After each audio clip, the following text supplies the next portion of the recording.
يا صباح الورد والفل والياسمين، صباح التفاؤل والطاقة الإيجابية وكل حاجة حلوة على عيون أحلى متابعين في الدنيا. ازيكم يا بنات؟ عاملين ايه؟ يا رب تكونوا بخير وأتم صحة وأحسن حال، اللهم أمين. أنا ريهام أحمد ودي قناتي فارس. لو لسه أول مرة بتشوفي قناتي يا أختك، تأكدي إن الاشتراك هيفرق معايا جدا، فاشتركي في القناة من علامة الاشتراك اللي بتظهر لك تحت الفيديو باللون الأحمر. ضغطي عليها هيطلع لك 3 خيارات يا أختك، اختاري أول خيار فيهم هو الكل، علشان كل ما انزل فيديو جديد، بوست جديد، لايف جديد على القناه، وصلك اشعار بيه كده، تدخلي تنوريني باحلى لايك واحلى اشتراك من احلى اخت في الدنيا. هستنى لايكاتكم وتعليقاتكم. النهارده فيديو جديد جاي لكم بقى، وانتوا بجد وحشتوني جدا جدا جدا من اخر فيديو نزلناه مع بعض.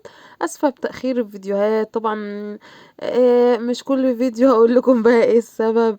نفس السبب هو اللي بيتكرر. ربنا ما يكتبها على حد يا رب، اللهم امين، ويشفي كل مريض و... ويجعل كده من جبر الخواطر لنا نصيب، اللهم امين كلنا جميعا. النهارده فيديو جديد كده، يلا ندخل برجلنا اليمين. وقبل ما نبدا الفيديو نشوف هنعمل ايه مع بعض، ونذكر الله ونصلي على النبي عليه افضل الصلاه والسلام. اللهم صل وسلم وبارك على سيدنا محمد صلاه تنحل بها العقد وتنفك بها الكرب وياتي بها الفرج. النهارده بقى فيديو كده جايه لكم بالروتين اللي احنا بنستناه من دخلة الشتاء للصيف ومن الصيف للشتاء. طبعا الروتين ده بيبقى يعني مرهق جدا جدا جدا. في ناس على فكرة، انا شفت تعليقات كتير على الفيس ان هي في دخلة الصيف ما بتشيلش الهدوم الصيفي، ودخلة الشتاء بتشيلش الهدوم الشتوي، بتكتفي ان هي بتطبقها بس كده وبتحطها في الدولاب من تحت. طبعا دي الناس اللي عندها اماكن ان هي تعمل كده، لكن واحدة زيي ما عنديش مكان، فبعمل ازاي؟ هشوف دلوقتي في الفيديو. اهم حاجة اللايك والاشتراك لو لسه مشتركتيش، وتعالى نكمل الفيديو مع بعض. دخلت بقى على اوضه الولاد، طبعا كان محتاجه ان هي تتوضب كده، حاجات بسيطه. انا كنت لسه مغيره الملايه دي، كنت غاسله وعامله حاجات كتير كده امبارح، فقلت النهارده بقى ايه اظبطها لهم كده. وبحيث ان انا بقى ايه طلعت خلاص الهدوم الصيفي وطبقتها لهم، وفاضل بس ايه ان الشتوي هيتشال والهدوم الصيفي هتحط مكانهم. يلا بقى، طلعتوا الشتوي ولا طلعت الصيف وشلت الشتوي ولا لسه؟ طبعا زي ما احنا عارفين او شايفين اليومين دول الجو متقلب جدا جدا جدا. ف انا عملت ازاي؟ سبت لهم ترنجين بس بكم، وشلت بقى خلاص. يعني انا هشيل الشتوي كله معاكم دلوقتي وهطلع الصيفي. وطبعا زي ما احنا عارفين النهارده بقى عاصفة، بيقولوا عاصفة وتراب، فربنا بقى كده يحمينا ويعديها على خير، اللهم امين. فخلاص بقى الجو يعتبر الولاد اساسا مش راضيين يلبسوا بكم، فانا قلت بقى ايه اشيل بقى خلاص الشتوي. يا ماما طلع لنا الصيفي، يا ماما طلع لنا الصيفي. وعلى الموال ده بقالنا حوالي اسبوع، هما دلوقتي مصيفين بالظبط من قبل شم النسيم بيومين. يعني بقالي دلوقتي حوالي اسبوعين دلوقتي او اسبوع مصيفين اهو. فقلت بقى ايه ملهاش لازمه بقى الهدوم محطوطه كده وخلاص، فواحده واحده كده، واحده واحده كده مع نفسي كام يوم كده. وقمت ايه كان عندي غسيل فغسلته الاول، فقلت هطلع بس ايه الهدوم تنشف من الغسيل، علشان لما اجي اشيل الشتوي ما يبقاش فيه هدوم، يعني ايه ما يبقاش ليا ديل. انتوا فاهمين الحته دي؟ يعني ما بقاش شلت مثلا الشتوي وفي لسه شويه الشتوي عاوزين يتغسلوا عاوزين يتشالوا، لا. فقلت اغسل بقى غسيلي الاول واظبط دنيتي كده، وبعد كده بقى ايه ابقى اشيل براحتي. دخلت بقى ظبطت لهم الاوضه ونضفتها لهم، ونشيل بقى شويه الالعاب اللي كانوا لاعبين بيهم دول. طبعا انا مش عارفه والله العظيم، يعني اودي الالعاب دي فين؟ يعني الالعاب اساسا البوكس بتاع الالعاب عامل لي زحمه في الدولاب، وانا عندي زي ما انتم شايفين كده، ربنا يوسعها عليا وعليكم اللهم امين. الاوض ضيقه، هي الشقه كلها ضيقه، فما عنديش مكان ان انا احط فيه العاب غير ان انا احطها في الدولاب زي ما انتم شايفين كده. عندي بوكس الالعاب محطوط، اللي انا بقى بلم في الالعاب والحاجه بتاعتهم وبحطها دي، ده بوكس كده بتاع الالعاب، فبحط ايه فيه على طول.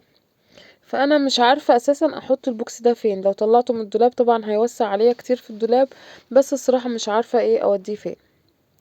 كالعاده يا ساده، كل ما اجيب بقى مقشه تقوم بايظه، مش فاهمه ليه ايه اللي بيبوظها، مش عارفه والله العظيم.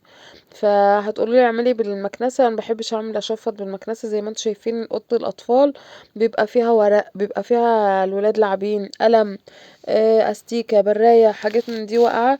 فاكتر الحاجات في اوضه الاطفال ما بتبقاش تراب، لا بتبقى حاجات مكان لعبهم، ورق متقطع كده.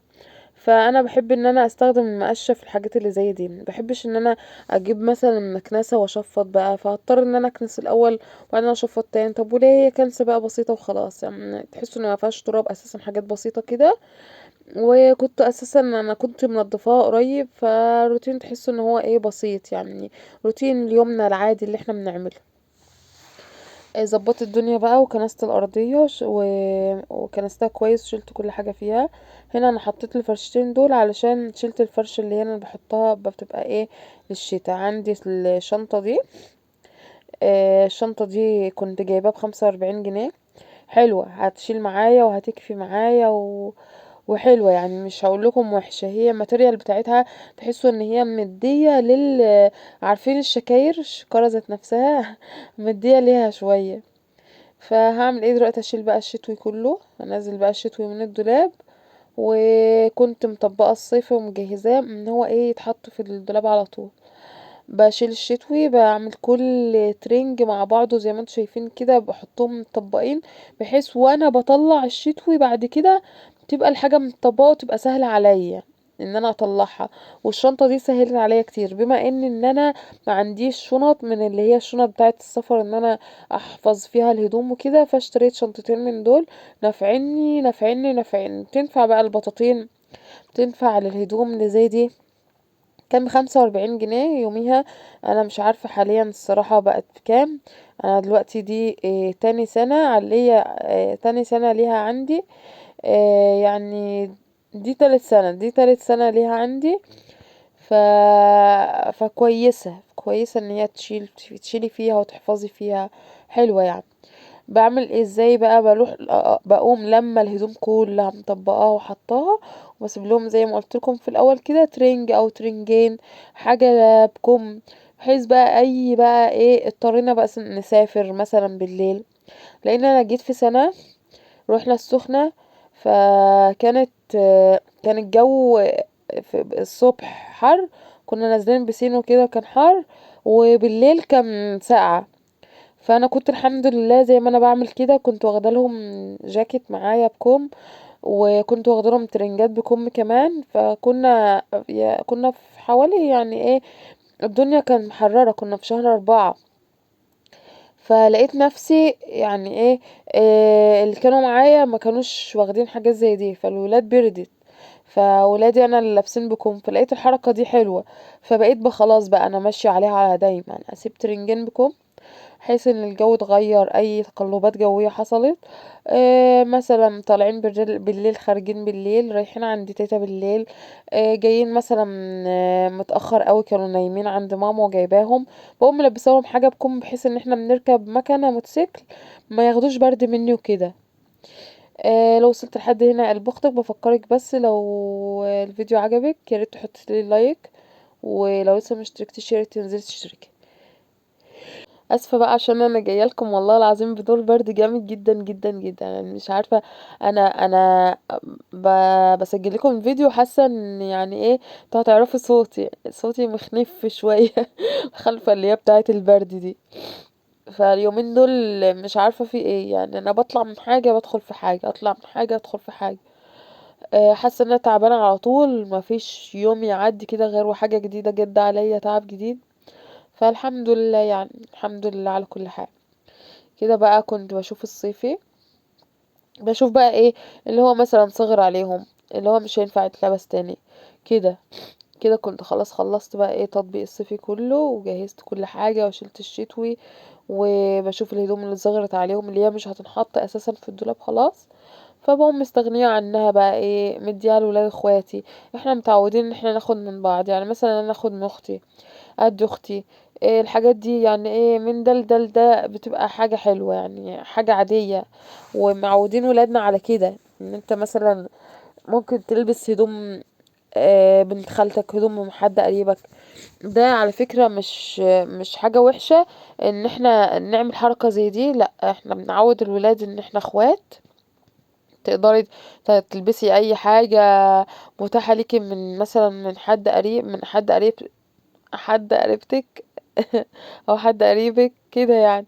فدي حاجة عادية.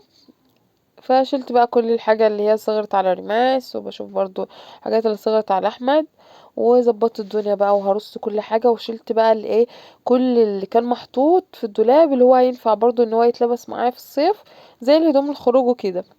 الهدوم بقى بتاعة المدرسة زي ما انتوا شايفين طبقتها برضو تطبيقة حلوة كده وحطيتها. بحس ان لما بشيل الهدوم الشتوي الدولاب، بحس ان هو يعني ايه بيتنفس في نفس كده في الدولاب. شلت كل حاجة وحطيت ايه وطبقت كل حاجة كده وظبطت الدنيا.